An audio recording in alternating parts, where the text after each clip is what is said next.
आपको कि समाजवादी पार्टी ने ट्वीट किया है और लिखा है कि शामली जिले की कैराना 8 असेंबली हलके के गांव डूंडू खेड़ा के बूथ नंबर 347, 348, 349 और 350 पर गरीब तबके के वोटरों को डरा धमकाकर वोट की लाइनों से हटाकर वापस भेजा जा रहा है।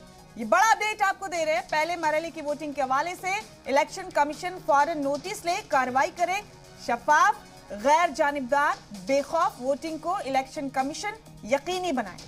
ये ट्वीट किया है समाजवादी पार्टी ने कैराना 8 असेंबली हलके के हवाले से बूथ नंबर्स का भी जिक्र करते हुए ये बड़ा इल्जाम आयद किया है समाजवादी पार्टी ने एक ट्वीट के जरिए।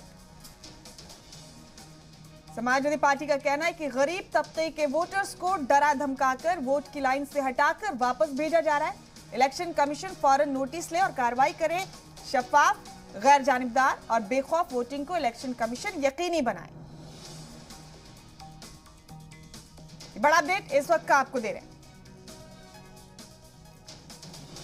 शामली की कैराना 8 असेंबली हलके के हवाले से ये बड़ा अपडेट आपको दे रहे हैं। ये इल्जाम आयद किया है समाजवादी पार्टी ने एक ट्वीट के जरिए।